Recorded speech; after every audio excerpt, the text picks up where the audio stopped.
Your next confession is to confess Jesus as Savior and Lord. That is Romans 10:9. Sige, tingnan natin. Romans 10:9, sapagkat kung ipapahayag mo, that is confession. Okay? Kung ipapahayag mo sa pamamagitan ng iyong bibig si Jesus na Panginoon at sasampalataya ka sa iyong puso na binuhay siyang muli ng Diyos mula sa mga patay, ay maliligtas ka. Amen? If you believe in your heart and you confess with your mouth that Jesus is Lord and that God raised Him from the dead, you will be saved. That is confession. Believe in your heart, confess with your mouth. Okay, that is the second type of confession. Wow, may nakikinig. Pangatlong halimbawa ng confession sa Bible. This is the believer's confession when they find themselves out of fellowship with the Lord for the forgiveness and cleansing of sin. Ito yung makikita natin sa 1 John 1:9. If you confess your sins, God is faithful and just to forgive us and cleanse us from all unrighteousness. Remember, you are now saved. The moment you acknowledge you're a sinner, you confess. When you want to receive the Savior Jesus, you confess. Once you have received the Savior, at ikaw ay sumablay, you have again to confess so that your fellowship with God will be restored. Sabi po niya sa Tagalog, yung 1 John 1:9, kung ipapahayag natin ang ating mga kasalanan, siya ay tapat at banal na magpapatawad sa ating mga kasalanan at tayo'y lilinisin sa lahat ng ating kasalanan. Once you are saved, your sin can no longer separate you from God. Because the blood of Jesus is always available to cleanse you from all unrighteousness. Glory! Forever under the blood. Amen? That is the third type of confession. And the fourth type of confession, this is the type that we are going to discuss in the law of confession. Confession from the Greek word homologio. Sabihin mo, homologio. It came from two words, homo, meaning the same, and logo, which means word.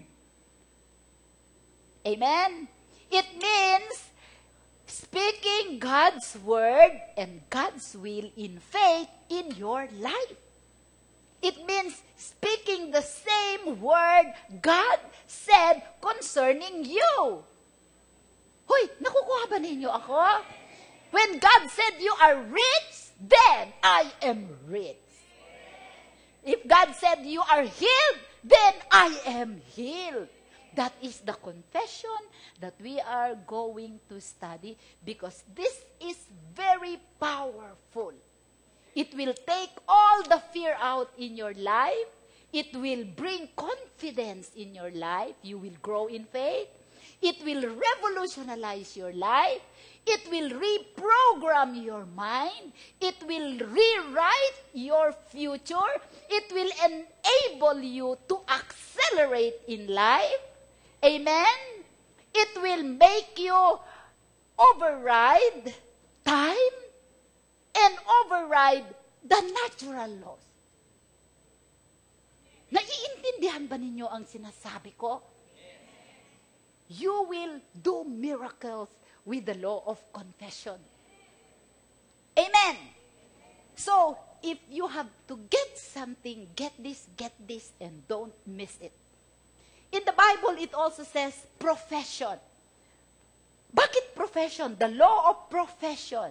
Confession, profession is the same way. Why? Because when you say, I am a lawyer, that is my profession. What do? You practice it. Right? I am a practicing Christian. I profess my Christianity. So, which means when you understand the law of confession, you practice it. You profess it. You apply it in your life and you will never be the same again. Amen. Okay, so, importante dito, Kailangan natin ng wisdom ni Lord at intelligence. Hindi pwede dito ang Kristiyano na anemic. Hindi pwede dito ang Kristiyano na relihiyon lang ang kanyang pagka-Kristiyano. Ito ay kailangang Kristiyanong seryoso. Amen! Kung hindi ka rin lang naman seryoso, umuwi ka na dahil nagsasayang ka lang ng oras. We are not after numbers. We are after quality of people. Amen! Hindi tayo nagre-recruit. Amen! Hallelujah! Glory to God. Okay, sige. So, confession is saying the same words that God said about us. Okay? So, maunawaan po natin yon. So, alam na natin when we say confession is a law, when we say the word of God, it will produce the result that is the same, predictable. When you say, even if you are sick, when you say, I am healed, you will surely be healed. Because what you are saying is the word of the Creator. Sa kaharian ng Diyos, even in the kingdom of God is here. It's within us. When we say the kingdom of heaven, nandun na tayo sa langit. Pero nandito pa naman tayo sa lupa. Diba? The kingdom of God is within us. Within us, we are governed by natural laws. The natural is governed by natural laws. For example, sowing and reaping. But natural laws, they emanate from the spiritual laws. Nagsimula yan sa, the natural laws are overflow of the spiritual laws. Because everything that is created, all the things that you see here, they all came from the Spirit. Because the one who created us is a Spirit. God is a Spirit. John 4:24 said, God is a Spirit. Amen. So we have to worship Him in spirit and in truth. So when God created us, He released a word. And words are spirit. Nakukuha ninyo. So itong mga natural law na sinusunod natin, outflow ito ng mga spiritual law. Everything that we see today and touch today, the things we are in contact with today, they came from the Spirit. So sabihin mo sa katabi mo, you were born of the Spirit. You were born of the Word. Ipinanganak ka sa salita. Ikaw ay sinalita ng Diyos. Di ba sabi natin, when God created us, it's different when God made us. God created us in Genesis 1:26. Let us make man into our image and in our likeness. The moment God said it, we have already been created, but we were created in the Spirit. God made us in Genesis 2. Genesis 2, sige nga, balikan nga natin kasi baka yung iba sa inyo absent. So when we say something, we are creating them. We are planting those words in the spirit realms and they are being picked up by the angels. And it will produce something in our life. Genesis 2:4. 2:4 muna. 2:4. And the Lord God formed. These are the generations of the heavens and of the earth when they were created in the day that the Lord God made the earth. They were created and then they were made. The earth and the heavens. Next. And every plant of the field before it was in the earth. Wala pa. And every herb of the field before it grew, for the Lord God had not caused it to rain upon the earth, and there was not a man to till the ground. Okay. But there went up mist from the earth and watered the whole face of the ground. Verse 7. And the Lord God formed man of the dust, that is the making of the man. First He spoke man, He created him, and then He made man. He took dust, He fashioned the dust, and then He breathed into his nostril the breath of life, and man became a living soul. Sa original Hebrew text, ng living soul. Sabi niya, and man became another spirit-speaking being. Question, why another spirit-speaking being? Because God is a spirit and He was speaking. So when He created man, He created another spirit-speaking being. So when we release words with our spirit, it penetrates the spirit realm. Amen? That's why it is a law. There is a predictable outcome. From now on, we will value our words. Amen? Okay. So, napakahalaga na maunawaan natin yon, brothers and sisters. So, sabi niya dito, ang lahat ng mga natural law, in the creation, God intended for man to say only what he wants for his life. Sabi sa Bible, and God created the herbs of the sea, and the herbs and the plants, etc. And God saw that it was good. God created the sky, etc., etc., and God saw that it was good. And when God created Adam, He saw that it was very good. Because Adam was created in his own image and in his own likeness. So when Adam was created and was made, he became another spirit-speaking being.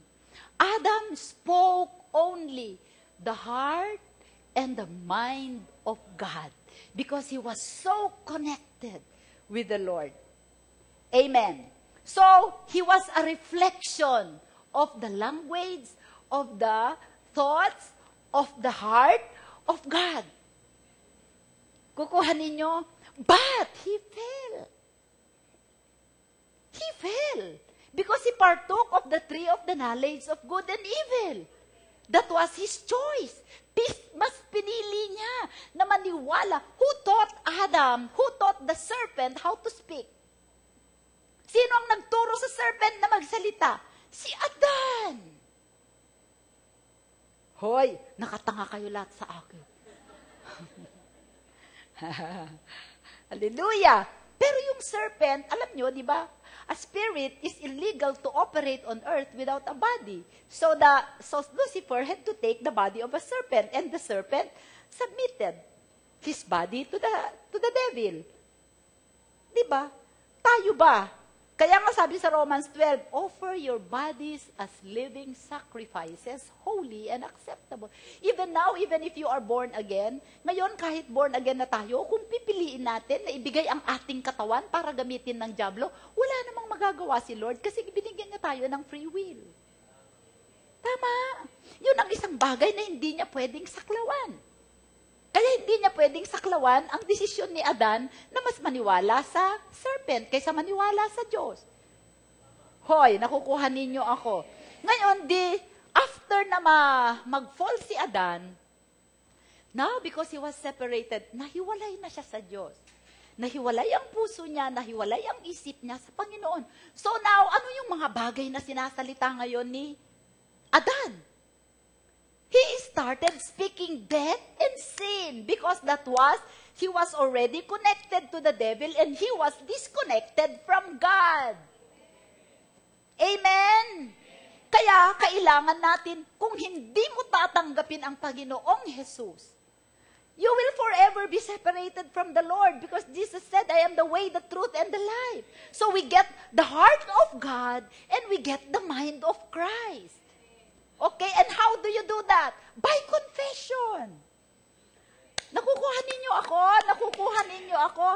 When we confess it, it will surely come to pass because confession is a law. Amen? Nakukuha ninyo ha. Marami akong ibinabato sa inyo na napaka mahalaga sa buhay natin. If we want to live successfully as Christians, we have to understand these things. Because God is working within us. Amen. Okay. So ngayon, ano ang nangyari? dinahiwalay na sila. But praise God, dumating ang Panginoong Jesus, na-reconnect tayo sa Diyos. So what does God want us to do? Now we started getting His mind, getting His heart, so again we can speak His word. That is homologio. And when we begin speaking His word, we are becoming like Him. Di ba sabi niya sa Romans 8:39 yata, we are predestined to be transformed, to be conformed to the image of Christ. And we do that by constantly speaking the word of God to ourselves. God did not design us to speak against ourselves. But because of the fall, we got confused.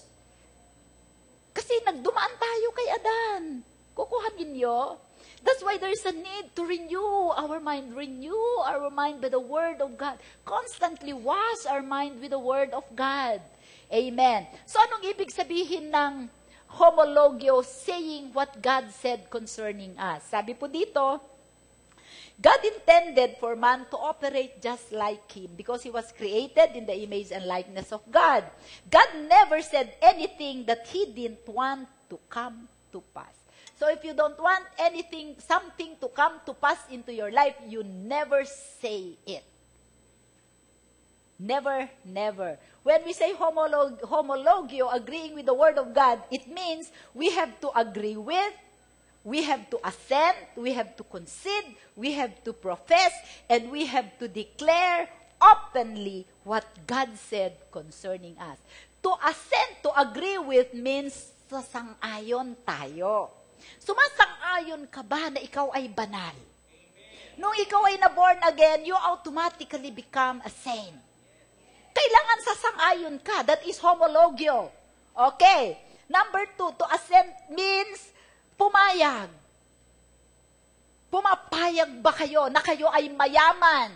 Kahit ngayon ay ahit na ahit ang inyong bulsa. Mayaman ka pa rin. Pumapayag ka ba? Okay. Yun ang hallelujah. To concede means isuko, aminin mo. Sumuko ka sa word. Pagka sinabi ng salita ng Diyos, magpatawad ka. Susuko ka ba o hindi? Susuko.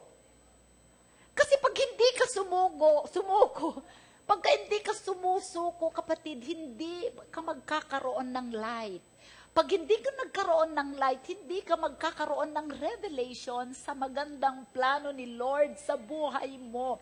Because that unforgiveness will create a shadow. So that darkness, so that you cannot see God's perfect plan for you. Remember, all things belong to us, but it has been veiled because of sin. Ngayon, kung hindi ka susuko sa salita ng Diyos, forever yun na natatakpan. So, magkawala kang revelation. And a lot of people who don't have revelation about the Word, they are not progressing. Ang buhay nila paikot-ikot, paikot-ikot. Kristiyano ka, pero paikot-ikot ang buhay mo. 22 years na tayo magkakilala. Nung nakilala kita, ganyan ka pa rin. Meron siyang hindi isinusuko. Amen. To profess means ipahayag. And to declare openly means isaysay, i-preach. Sabi ng Panginoon, those who declare me before the Father, I will declare, those who declare me before people, I will declare them before the angels and before the Father. Why is it important that Jesus declares us before the angels? Because the angels are the ones getting our blessing to come to us. Di ba sabi ni Lord naalala ko tuloy, kay Joshua, as I was with Moses, so I will be with you. Kung basahin natin sa Exodus, how was God with Moses? Puro anghel ang ipinadala ng Panginoon. Magpapadala ang Panginoon ng anghel mo kahit saan ka pumunta. Anghel sa bahay mo, isusupervise ang bahay mo para hindi makapasok ang drugs, ang sakit, ang malas sa bahay mo. But if you will not submit declare openly, concede, and assent, and agree with the Word of God, it will not happen. Hallelujah! Thank you, Lord. 8:00 ba tayo matatapos? Hindi, kasi sumasagot kayo. Hallelujah. Okay, so mahalaga. Kaya, brothers and sisters, napakahalaga na alam natin ang salita. Alam nyo, minsan nakakalungkot sa church. Ilang taon na ba tayo? And sometimes, bilang pastor, minsan nalulungkot ako na sa buhay ng ibang mga kapatiran, walang nangyayari. Alam nyo, ang question is, we do not value the word. Because we do not value the word, it's not sinking in our hearts. And because it's not being stored there, we cannot say it. And because we cannot say it, it will not come to pass. Pwede rin na once in a while nasasabi mo, pero marami ka namang sinasabing iba, you are confusing your spirit. So your confession is not working. Parang di ba itong habagat? Ilan sa atin nagsasabi, ulan, tumigil ka! Pero hindi tumitigil ang ulan. Kasi hindi mo naman binavalue yung word mo. Paano mo paniniwalaan ang isang salita mo na hindi mo pinaniniwalaan? It will not happen. It will not happen. Amen? So, Satan will do everything to prevent you from confessing the word of God. Because, pagka nag-get mo ang word ng Panginoon, you will be very dangerous in the kingdom of the devil. Amen. Okay. So, how does the law of confession work? How does it work? Okay. Job 38 verse 33. Job 38 verse 33. Sa English muna. Sa The Living Bible says, do you know the laws of the universe? And how the heavens influence the earth? Hallelujah. Ano pa ibang translation? Sige nga. Alam mo ba ang mga tuntunin, batas ng langit? Maitatatag mo ba ang kanilang kapangyarihan sa daigdig? Ano ang sagot mo? Yes or no? Yes! Amen! Kung hindi ka Kristiyano, hindi ko alam. Pero masasabi ko lang sa iyo that the spiritual laws are the natural laws are overflow of the law of in the Spirit. Naintindihan natin ang mga spiritual laws. Amen? And we know, kinakanta nga natin, touching heaven, changing earth. You touch heaven and you change earth by the law of confession. So you know. Sabi mo, I know. I know how the laws of the heaven influence the earth. And through you alone, who knows the Word, who were born of the Word, who were born in the Spirit, you are the only people who can influence the earth by the laws of heaven. Amen! Kasi nauunawaan mo ang mga bagay na espiritual. Amen? Ano ang sagot? Yes or no? Yes! Hallelujah! Di ba kaya nga sabi sa Bible, what you permit on earth will not be permitted in heaven. Yun explanation nun. Okay, explain ko sa inyo. Number 1, ito yung mga 4 na bagay na kailangan maunawaan natin. When God, sabihin natin, the key to all creation and creativity is the Word of God. Kaya gusto ng Panginoon na sasalitain natin ang Kanyang salita. Kasi hindi kayo makakapag-create ng anuman sa buhay nyo nang hindi ninyo sinasabi ang salita ng Diyos. Because you were created by the Word of God. And you will create things in your life by the Word of God. Amen! Sabi po sa Hebrews 11:3. Sige nga, balikan uli natin. By faith, we understand that the worlds were framed by the Word of God, so that the things which are seen were not made of things which are visible. Sa Tagalog po, meron dyan.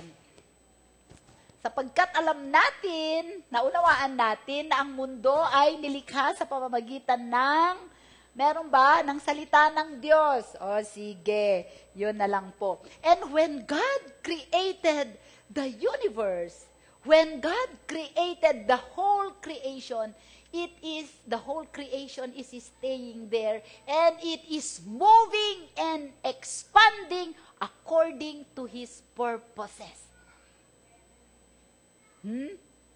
Hindi tumigil ang Diyos nung siya ay nagsalita. Akala lang natin, nagsalita ang Panginoon tapos na siya. Hindi. Sabi sa Isaiah 55 verse 11. Sige. Isaiah 55. So shall my word be that goes forth from my mouth. It shall not return to me void, but it shall accomplish what I please, and it shall prosper in the thing of which I sent it.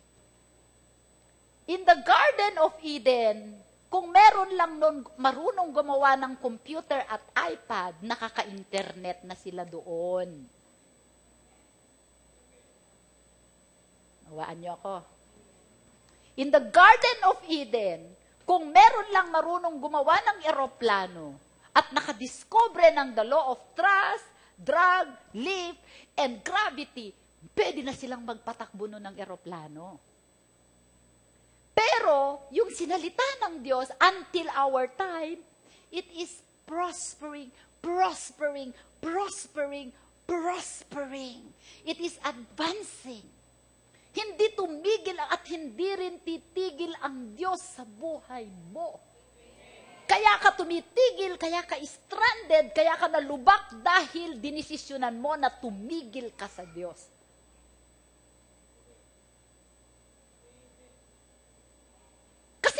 Binabasa ang salita.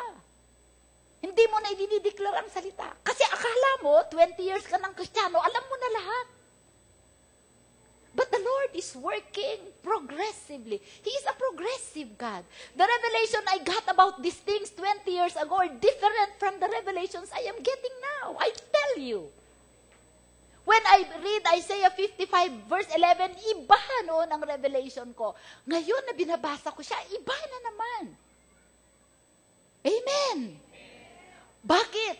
See, God is continuously revealing something because in these last days, He wants you to have dominion over wealth, over time, and over natural laws so that His kingdom purposes will be accomplished. The time is getting nearer. Have you noticed? Napapansin ba ninyo na ang panahon ay napakaikli because eternity and the natural are meeting once again? Anong ginagawa mo't nagsasayang ka ng oras? Puro mapapogi ka dyan? Mag-vision ka, tingnan mo si Pastora Didi. Kagagaling sa Thailand. Walang sinasayang na oras. Maliban nung nagpakulot siya. Si Pastora Didi, kaibigan ko po, na missionary sa Thailand, kaklase ko sa ATF. Glory to God. Alam nyo, ang buhay na mainam, nagmumula sa salita. I can say this because I came from it. I have become a wonder to many because of the word. Amen. So gusto kong maranasan ninyo ang nararanasan ko. Amen. Hallelujah. Okay. So,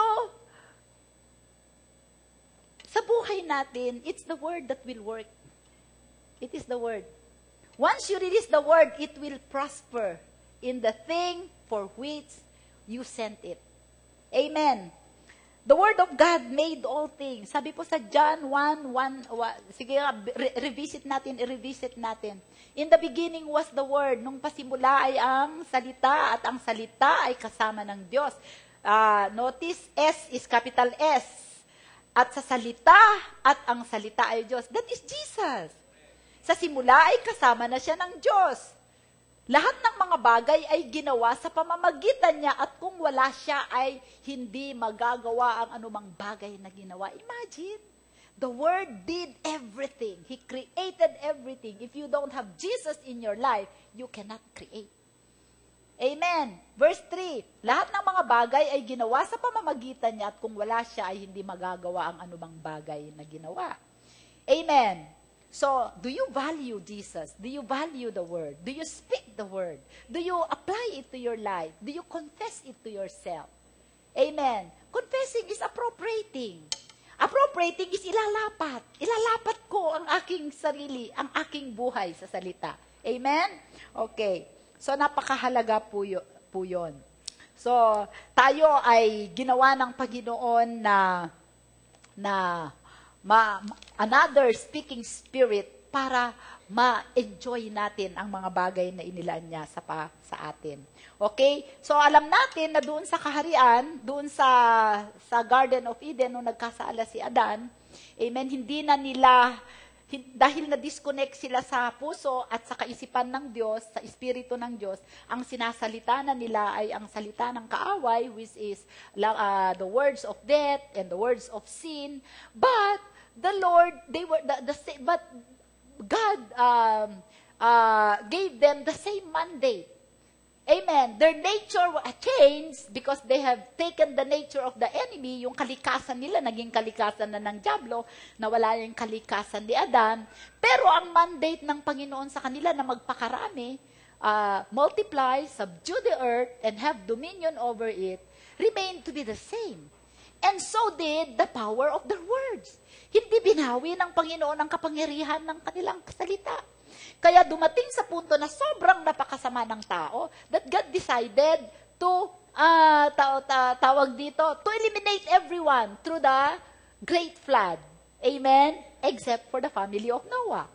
Amen? Dahil sa sobra ng kasamaan. Okay. So, ano nangyari? Kaya nga, brothers and sisters, yung kapangyarihan na yon ng salita pati sa atin daladala natin. Kaya sabi ng Panginoong Jesus sa Matthew 12, verse 33 to 37, tignan natin. O gawin ninyong mabuti. Gusto kong sa King James Version tayo. English muna, ha? Madali namang itagalog, King James. Either make the tree good and his fruit good. Oops, pansinin nyo. Jesus gave a gender to the tree. Di ba? Dapat, and eat its fruit good. O, di ba? Pero sa Bible, hindi naman pwedeng magkamali. Hallelujah. May gender, buti na lang lalaki, hindi babae. Joke. Either make the tree good and his fruit good, or else make the tree corrupt and his fruit corrupt, for the tree is known by his fruit. Okay. Next. O generation of vipers. Jesus is going back to Eden. O kayo na mga kalahi ng serpent, sabi niya sa mga Pariseyo. Hallelujah! How can you, being evil, speak good things? For out of the abundance of the heart, the mouth speaketh. A good man out of the good treasure or deposit. Sabi mo, deposit. The good deposit of the heart bringeth forth good things, and an evil man out of the evil treasure or deposit bring forth evil things. But I say unto you that every idle word, the word idle is also the word vicious, evil. Kaya yung mga joking natin, jesting, idle words. At ang sabi dito ng Panginoon, that every idle word that men shall speak, they shall give account thereof in the day of judgment. There is a day of reckoning. That day of judgment does not refer to the end times when the Lord will judge all people. Ang ibig sabihin na ng you will be judged by the day-to-day words that you are saying. Verse 37, sabi niya, for by the words you shall, by your words, by thy words, thou shalt be justified, and by thy words, thou shalt be condemned. To be justified means to be acquitted, to be set free, to be saved, to be declared not guilty. And to be condemned means to be guilty, to be condemned, to be judged, to be in bondage. Amen? Hindi ibig sabihin nung judgment sa last day, kundi yung bawat sinasabi natin na the judge tayo. We get our judgment. Makikita ninyo mamaya. Ha? So, mahalaga po yan. Kaya ito, ang sinasabi dito ng Panginoon ay tao. So, ano ang inilalagay mo sa puso mo? When you confess the Word of God, homologio, You are persuading your heart. There is a confession to persuade your heart that I am rich, that I am healed, that I am a saint, that I am blessed. Okay? And there is a confession out of a persuaded heart. And that is powerful. Because that is full of faith. It will produce and it will create something in your life. When you release a word, something is being created in your life. Amen? Okay, paano natin nalaman na totoo yun? Amen? Because words are spirit. John 6:63.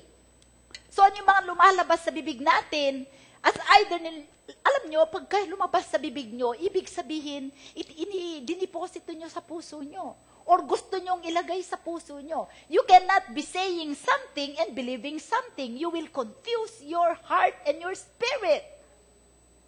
Akala ninyo yung, sinasabi-sabi ko lang kasi yan eh. Kaya yung mga salita na, ay naku, patay ako. Huwag ninyong sasabihin yun. Amen? Patay. Sabi mo, buhay. Diba?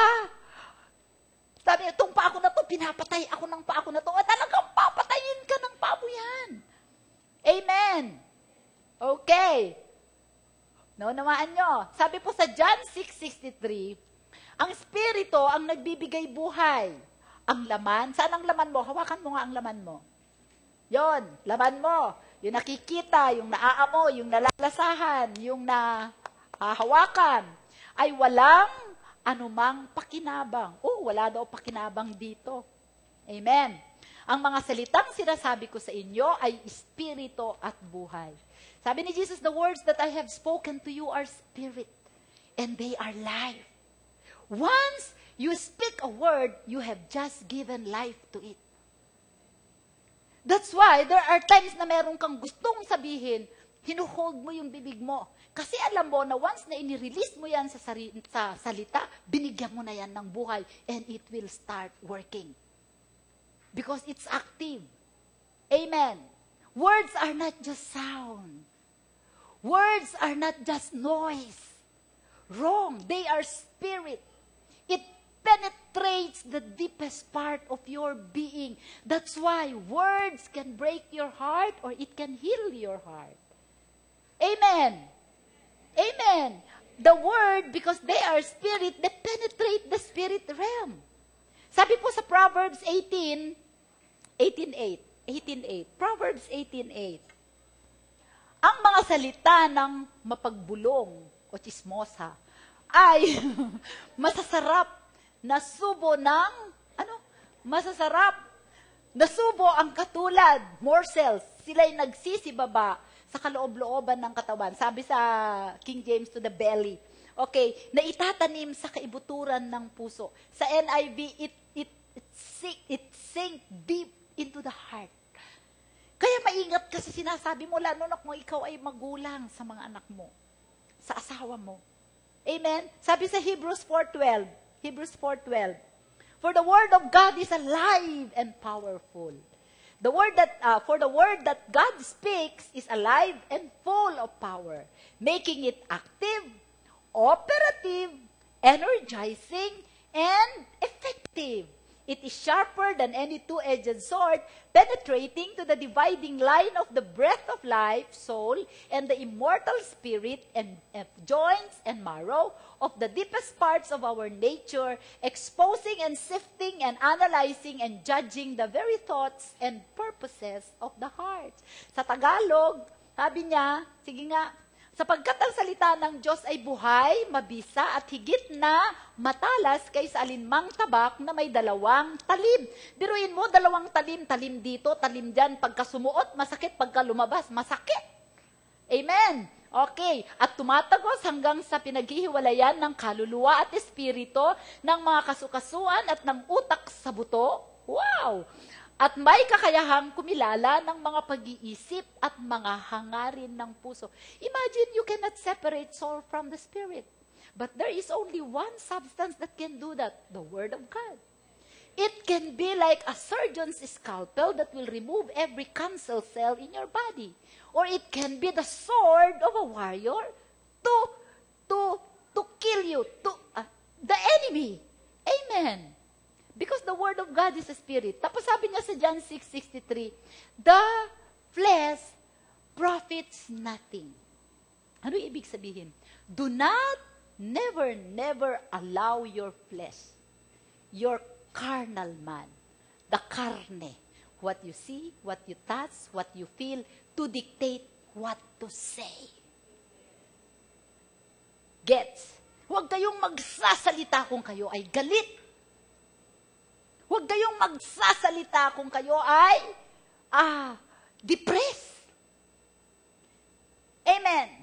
Because you will surely release words of death.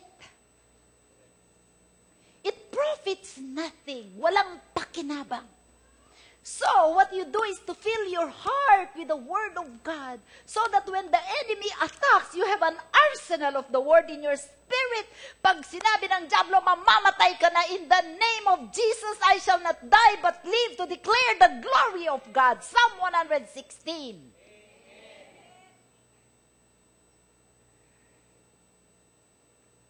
Pag hindi kayo nagbabasa ng salita, ang alam lang ninyo ay John 3:16. Ano ang sandata nyo? Aspili. John 3:16 lang. Tapos may kalawang pa. Matatakot ba dun ang diablo?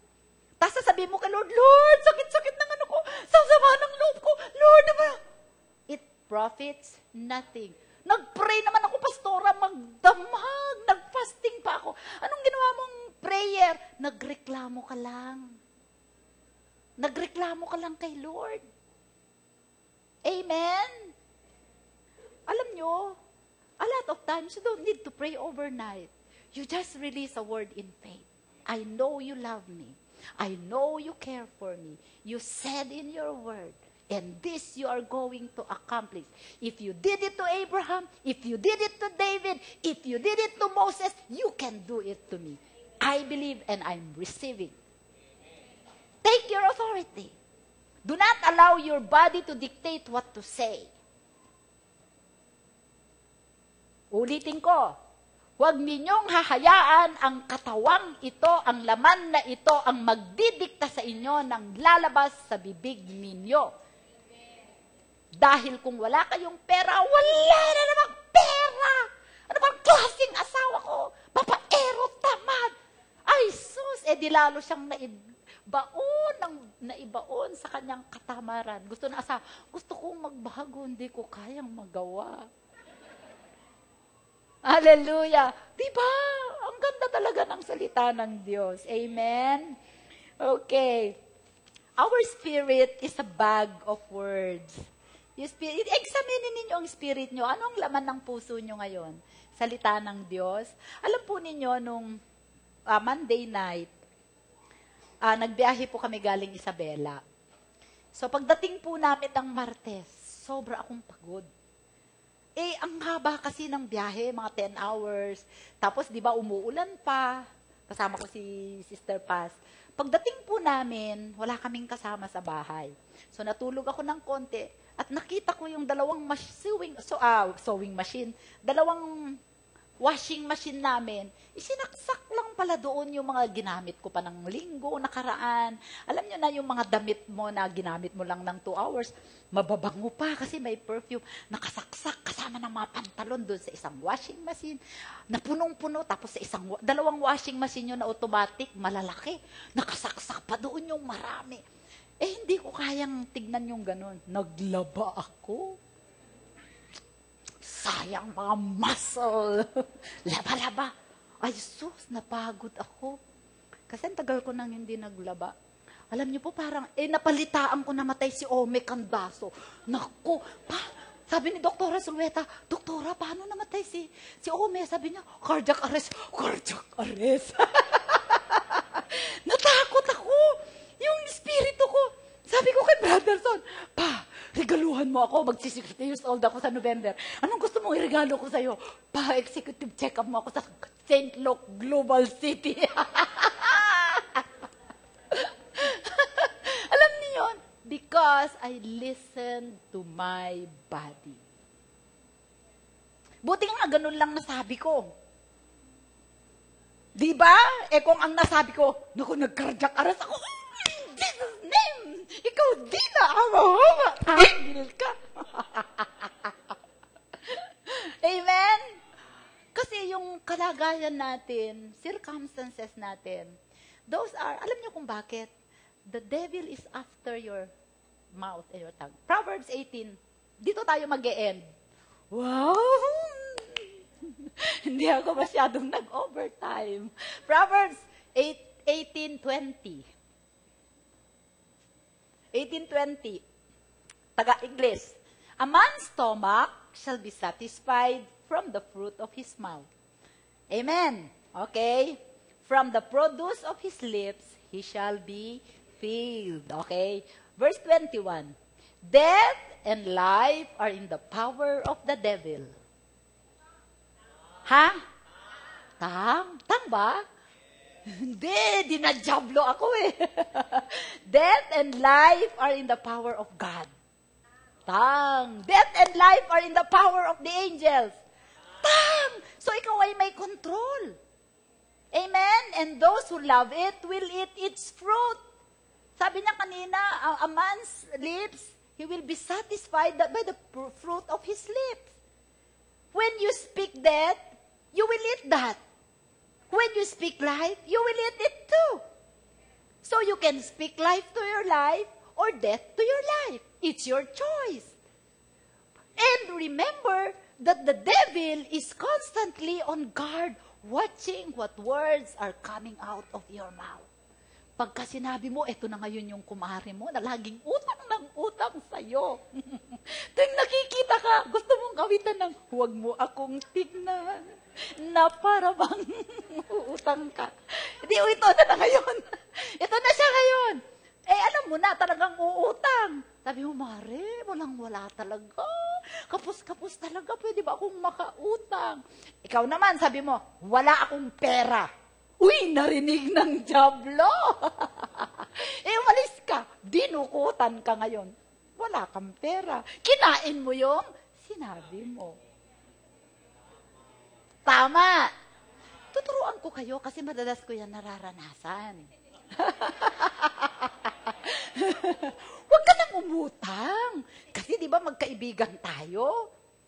O ngayon, magkaibigan tayo. Pagka umutang ka, magiging magkaaway tayo. Bakit naman, Mare? Kasi pagka nangutang ka at di kita binigyan, aawahin mo ako, di magkaaway na tayo. Pagka naman pinautangan kita at hindi mo naman ako binayaran, aawahin naman kita, di magkaaway tayo. Para huwag na lang tayo magkaaway. Huwag ka na lang umutang. Isa yan. Pangalawa, sabi niya, may pera ako, Mare. May pera ako, pero 50 lang. Hati tayo. Di ba? Inuutang niya 5,000. 50 lang pera mo, di hati kayo. Pero hindi yan utang, ha? Bigay. Amen. Di ba sabi sa Bible, ano sabi niya? Do not lend to the poor. Give to the poor. Amen. Nabasa na ba ninyo sa Bible? Give to the poor. Lend to the businessman. Or the businesswoman. Okay? So, alalahanin natin, inaabangan ng dyablo. Kapagkat alam ng dyablo, wala siyang kapangyarihan sa buhay mo until you lose your tongue. Huwag ka dapat maluwag ang bibig. Gets? Sabi mo nga sa bibig mo, sa dila mo. Dila. Magpadisiplina ka sa banal na espiritu. Kaya inaabangan niyan, tignan nyo ang ginawa niya sa bayang Israel. Pasadahan lang natin. God did not intend for us to say the things that we don't want. But because of the fall, nagkaroon ng entrance ang dyablo sa ating buhay. Numbers 13. Numbers 13, 13:30. Then Caleb quieted the people. Di ba ito nung nagpunta sila sa promised land, may spy, nakita nila, puntahan natin, let us possess the land. Tapos nagreklamo sila, okay? Kasi sabi nila, may mga giants. Then Caleb quieted the people before Moses and said, let us go up at once and take possession, for we are well able to overcome it.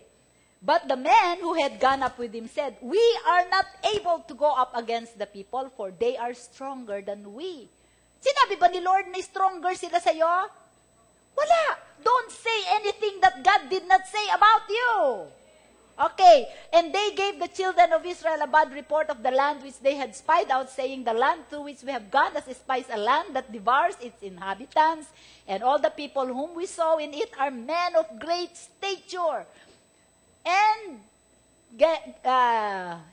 sabi niya, great stature. There we saw the giants, the descendants of Anak came from the giants, and we were like grasshoppers in our own sight, and we were as we were in their sight. Sinabi ba ni Lord na sila ay grasshopper? Hindi. Pero sinabi mo, wala nang control si Lord sa'yo. Amen. So ano ang nangyari because of that? Sundan natin siya sa 14 verse 26 to 29. Numbers 14. And the Lord spoke to Moses and Aaron. Yun ang sinasabi nila. Sinasabi nila para kaming mga, tipaklong sa paningin namin, sa paningin ng lahat. Hindi naman sinabi ni Lord na parang tipaklong ka. Amen. Bakit mo sinasabi yun? And the Lord spoke to Moses and Aaron saying, "Go, how long shall I bear with this evil congregation? With this." Hindi kayo yun. "Who complain against me? I have heard the complaints which the children of Israel make against me." Next. "Say to them, as I live, says the Lord, just as you have spoken in my hearing, so I will do to you." Alam mo, nung binabasa ko to, God's plan for me is good. But God will be forced to change His plan concerning me because of what I say. Di ba sabi sa Jeremiah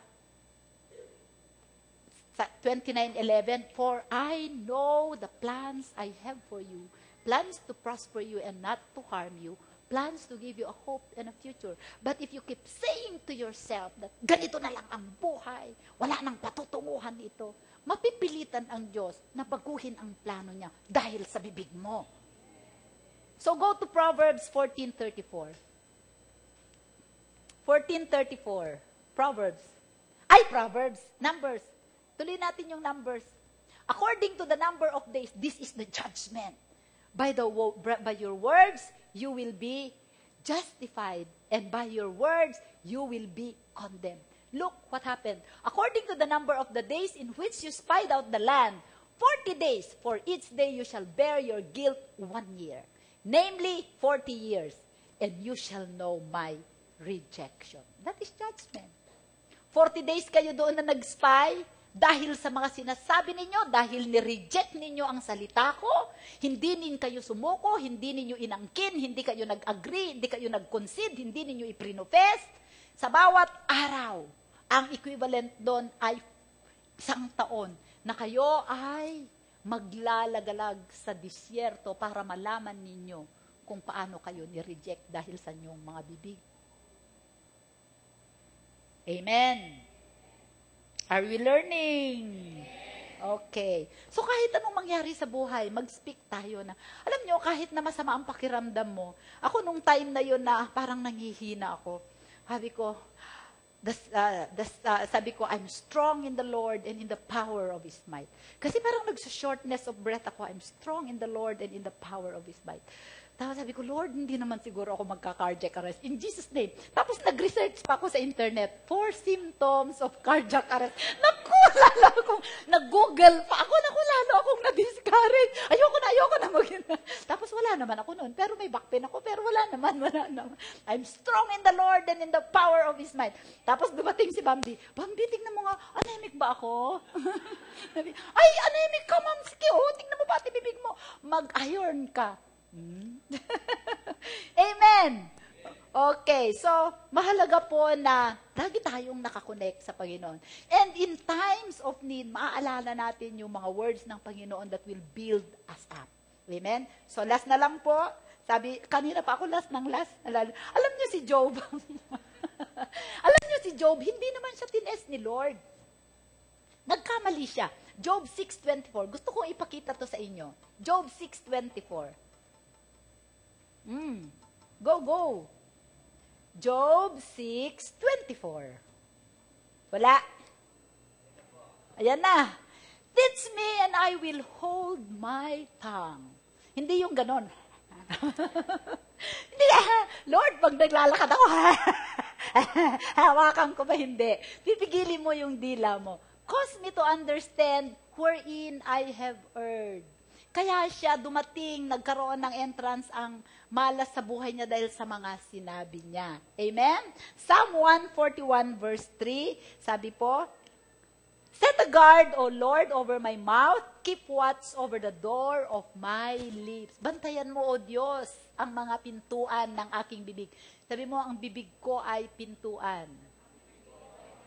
Pintuan ng pagpapala o pintuan ng sumpa? Oh, bantayan mo yan. Psalm 39 verse 1, I said, I guard my ways, lest I sin with my tongue. Alam mo, you can sin with your tongue. I will restrain my mouth with a muscle while the wicked are before me. Why? Because the demons are waiting for your words.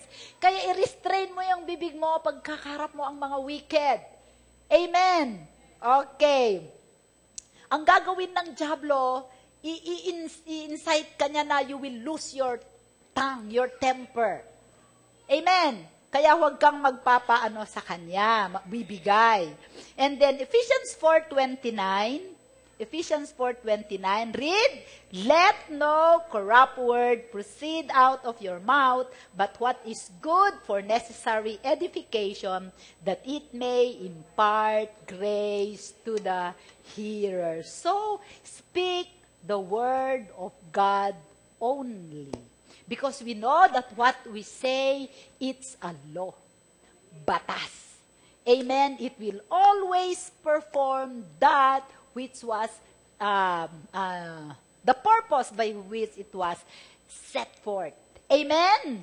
May natutunan ba kayo ngayong hapon na to? Sige, tayo ay tumayo, mag-confess tayo sa Panginoon. Sabihin natin, Amang Diyos, maraming salamat po sa iyong salita sa hapong ito.